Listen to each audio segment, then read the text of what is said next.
अरे भैया जो सूरज उगता है वो डूबता भी है। अभी उनका वक्त है, जितना करना है कर लेने दो, आज नहीं तो कल वो सूरज डूबने। नमस्कार, मैं हूं राहुल शर्मा। आप देख रहे हैं SP9 न्यूज़। स्वागत है आप सभी का हमारे इस प्रोग्राम में। और प्रोग्राम की शुरुआत गुजरात से। जी हां, जब चुनाव नज़दीक आते हैं तो नेताओं के दिलों की धड़कनें जाहिर सी बातें बढ़ी जाती हैं, लेकिन इस बार भाजपा के दिलों की धड़कनें ज़्यादा बढ़ी हैं, क्योंकि इस बार उन्हें हार का डर ज़रूर सता रहा है।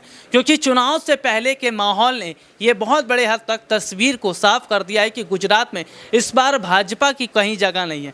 जनता इस बार भाजपा से गुस्सा खाए बैठी है। जनता इस बार भाजपा का नाम नहीं ले रही, क्योंकि भाजपा में एक वर्ग ऐसा है जो पढ़ा लिखा वर्ग है, लेकिन उसके बावजूद उनके पास नौकरियां नहीं है और मजबूरी में आकर या तो उन्हें रिक्शा चलाना पड़ रहा है या तो वो कोई अपना छोटा मोटा काम या व्यापार कर रहे हैं। तो ऐसे में रोजगार का तो एक मसला है, शिक्षा का एक मसला है, बेरोजगारी का तो हम देख ही रहे हैं। तो सीधे सीधे तौर पर अभी की जो स्थिति हम देख रहे हैं वो कहीं ना कहीं बहुत बड़े हद तक बताती है कि किस तरह के हालात आज बनते नजर आ रहे हैं। चुनाव से पहले बीजेपी ने जो काम नहीं किया है वो आज जनता बोल रही है, और लगातार हम अपने चैनल के माध्यम से जनता तक हर वो बात पहुंचा रहे हैं जो गुजरात की जनता चाहती भी है। क्योंकि सड़कों पर ना काम हुआ है, ना शिक्षा को लेकर। और देखिए, सबसे बड़ी बात ये भी देखी जा रही है कि चुनाव से पहले कांग्रेस पार्टी का जिक्र हो रहा है। क्यों कांग्रेस पार्टी का जिक्र हो रहा है?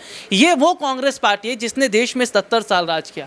कांग्रेस के टाइम पे महंगाई अगर थी तो जनता उस महंगाई को अफोर्ड कर लेती थी। हर सेक्टर में रोजगार था, हर सेक्टर के लिए काम किया गया था। लेकिन आज के वक्त में हम देख रहे हैं कि जनता के मुद्दों को तो छोड़िए, बीजेपी केवल हिंदू मुसलमान और धर्म और जाति की राजनीति करना बखूबी तरीके से जानती है। और यही वजह है कि गुजरात की जो जनता है वो कह रही है कि बीजेपी का नाम मत लीजिए, मोदी और शाह का नाम मत लीजिए, क्योंकि इन्होंने गुजरात मॉडल के नाम पर लोगों को ठगने का काम किया, गुजरात मॉडल के नाम पर लोगों को बहलाया। चलिए दिखाते हैं कैसे जनता का गुस्सा देखने को मिल रहा है। तो सोचा था फूल खिलेंगे, चुन चुन के देखा तो कांटे मिले, सभी परेशान है। और खाने की चीज पे इन लोगों ने 5% GST लगा दिया। आज तक कोई हिंदुस्तान में ऐसी हुकूमत नहीं आई जिसके अंदर खाने की चीज में इन्होंने GST लगा दिया। देखो, दाल महंगी, चावल महंगा, गेहूँ महंगा, दूध महंगा, दही महंगा, गरीब आदमी कहाँ से खाएगा? ठीक है, एक सवाल का जवाब दीजिए। गुजरात सरकार से नाखुश हैं आप या मोदी जी से?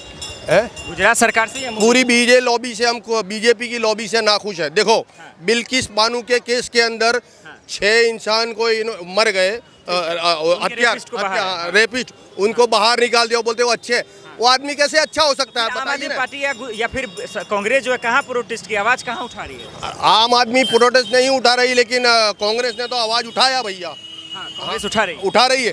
लेकिन देखो, हिंदुस्तान के अंदर जो न्याय तंत्र है ना, वो भी सही नहीं है। मोदी जी तो कह रहे कांग्रेस तो बर्बाद हो गई, खत्म हो गई, हमारे कंपटीशन में ही नहीं है। अरे भाई, उसके कहने से क्या होता है? मैं सच्चाई आप बताइए ना। Modi is not God, you understand? Modi is not God. उसके कहने से क्या होता है? सब लोग उनको भगवान मानते हैं। सब लोग मानते हैं। अरे सब आज उनको पूज रहे हैं, तस्वीरें लगाकर उनका। सब लोग नहीं पूज रहे, जो इनको पिट्ठू लोग है वो पूज रहे हैं भैया, समझ गए? हम लोग नहीं पूज रहे, समझे कि नहीं? आपको यकीन नहीं है मोदी जी पे? अरे हमको तो बीजेपी की पूरी लॉबी पे यकीन नहीं है। और दूसरी बात ये है, सुन लो मेरी बात, नहीं, इसी मंत्री है जो गृह मंत्री है अमित शाह, उस ADC बैंक का डायरेक्टर था, उनने करोड़ों रुपए का कौभांड किया हुआ है। मैं अमित शाह पे आता हूँ। ये बताइए, इसी हिंदुस्तान की आवाम ने उनको चुना है ना? किसने?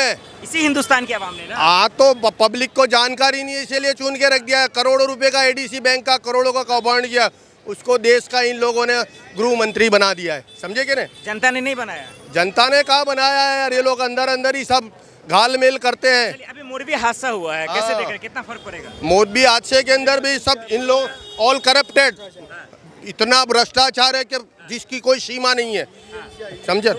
सीएम एक मिनट सीएम भूपेंद्र पटेल के भी घर से तो गए हैं लोग, उनका भी तो इंतकाल हुआ। किसका? भूपेंद्र पटेल के घर से। उनके घर से कोई नहीं गया भाई, नहीं हुआ। खबरें आ रही गलत आ रही हैं? गलत आ रही है। अच्छा, तो मतलब लोग जो मारे गए हैं तो उसको कैसे देख रहे हैं? उस हादसा में उसका कितना फर्क पड़ेगा? ये लोग हैं लाशों का व्यापार कर रहे हैं भैया, समझे? पॉलिटिक्स के अंदर लाशों का व्यापार कर रहे हैं, समझ गए? और जो मर गए, जो अपना मरता है ना, उसको ही दर्द होता है, इन लोगों को कोई दर्द नहीं है, समझ गए? अरे तो PM मोदी साहब रोने लगे भाई, आप कैसी बात कर रहे हैं आप? अरे वो तो फिर कौन बोल रहा है रो रहे थे? मीडिया में आप नहीं देखते, आप कह रहे हैं चैनल भी देखते, आप कह रहे हैं देखते भी नहीं है। अरे तो वो तो भाई दिखाने के आंसू है, दिल के अंदर दर्द होता तो फिर बाद में वो तो तुरंत प्रोग्राम करने लग गए, क्यों कार्यक्रम करने के लिए लग गए हैं? उसको तो बस एक ही है, सत्ता चाहिए, पहले सत्ता। रोने लगे, एक बात एक सुनो, मिनट, रोने जो लगे, फिर सूरज जाकर उगता- मिलने लगे। अरे भैया, जो सूरज उगता है वो डूबता भी है। अभी उनका वक्त है, जितना करना है कर लेने दो, आज नहीं तो कल वो सूरज डूबने वाला है। चलिए, किसकी सरकार अब की बार किसकी सरकार? अरे भाई, वो तो जिसकी भी आएगी, जो पब्लिक चाहेगी वो सरकार आएगी ना। आप किसको देख रहे हैं सरकार बनता हुआ? है किसको देख रहे हैं हाँ, आप किसको देख रहे हैं बनता हुआ? वो तो कुछ कह नहीं सकते, तो भैया पब्लिक हैगी। हाँ, आप पब्लिक हैं या आप भी पीएम हैं? हम पीएम नहीं है, हम तो पब्लिक है। तो किसको देख रहे हैं सरकार बनता हुआ? किसको देख रहे हैं तो अभी क्या मालूम। देखो, अगर ईवीएम बढ़िया चलेगा, नीति के साथ, ईमानदारी के साथ, मतलब ईवीएम पे भरोसा? हाँ, EVM। किसकी सरकार अब की बार? आम आदमी पार्टी। आम आदमी पार्टी। देखिए, ये कह रहे हैं कि आम आदमी पार्टी तो झूठ बोलती है। आम आदमी पार्टी आएगी। ये कांग्रेस का कह रहे हैं कि कांग्रेस की सरकार बनेगी। कांग्रेस नहीं आएगी, आम आदमी पार्टी। आम आदमी पार्टी की सरकार बनेगी। भाई वो तो सबकी अपनी सोच है। किसी को कांटे पसंद है, किसी को फूल पसंद है। भैया बात समझते हो ना। आपको क्या पसंद है, कांटे या फूल? आम आदमी पार्टी आम पसंद है। आदमी पार्टी पसंद है। चलिए, एक परिवर्तन चाहिए, परिवर्तन। मोदी जी अच्छा काम नहीं नहीं नहीं नहीं नहीं, नहीं किया? बिल्कुल बोगस। हाँ, हाँ, युवा को देख लेते हैं, किसकी सरकार? आम आदमी पार्टी। आम आदमी पार्टी की सरकार। चलिए, एक आखिरी सवाल की तरफ रुख कर रहे हैं और आखिरी सवाल में जानेंगे कि आखिर इसमें वाकई में आम आदमी पार्टी या फिर बीजेपी या कांग्रेस कितनी सीटें आ रही हैं इस बार? अगर 2017 में देखें तो 77 और 99 का खेल था, आम आदमी पार्टी नहीं थी, इस बार नई एंट्री हुई है। कितने सीटें दे रहे हैं आप आम आदमी पार्टी को? कौन? आम आदमी पार्टी को केजरीवाल। हम क्यों देंगे, वो तो पब्लिक देगी भाई। हम कितना लग रहा है कि ला सकते हैं वो? ऐसा हम कोई जजमेंट नहीं ले सकते। कोई आइडिया नहीं इसमें। हाँ, कितनी सीटें ला सकते हैं? 10 सीटें आम आदमी पार्टी ला सकते हैं। आप लोगों को क्या लगता है, आम आदमी पार्टी कितनी सीटें ला सकते हैं? हाँ, वो पता नहीं। चलिए, कितनी सीटें लाएंगे सर? कौन? हाँ, आम आदमी पार्टी। जीरो। जीरो। और कांग्रेस? तो रिपोर्ट आपने देखी, जिसमें विस्तार से हमने अपने दर्शकों को दिखाया। दरअसल चुनाव से पहले गुजरात से भाजपा का हारना कितना नुकसान उन्हें हो रहा है, ध्यान से सुनिएगा। दरअसल गुजरात बीजेपी का गढ़ है। प्रधानमंत्री नरेंद्र मोदी की यहाँ पर छवि बसती है। पीएम मोदी का एक खास रिश्ता गुजरात से, क्योंकि यहाँ के सीएम भी वो रह चुके हैं एक वक्त में। तो यही वजह है कि अभी तक का जो चुनाव है वो पीएम मोदी के चेहरे पर लड़ा जाता रहा है, गुजरात का चुनाव। और इस बार भी ये जो चुनाव है वो पीएम मोदी के चेहरे पर लड़ा जा रहा है, क्योंकि गुजरात की जनता भूपेंद्र पटेल को जानती नहीं है। गुजरात की जनता भूपेंद्र पटेल पर विश्वास कर नहीं रही है। सबसे बड़ी बात अभी की हम जो देख रहे हैं, जिस तरह से जनता भूपेंद्र पटेल को नकार रही है, तो ऐसे में पीएम मोदी ही एक ऑप्शन बच रहे हैं। बीजेपी के पास एक जो ऑप्शन है वो पीएम मोदी का ही है। तो क्या पीएम मोदी के चेहरे पर भाजपा अगर गुजरात का चुनाव लड़ेगी तो जीत जाएगी? आज के लिए इतना ही। आपसे फिर दोबारा मुलाकात होगी, तब तक के लिए इजाज़त दीजिए। नमस्कार।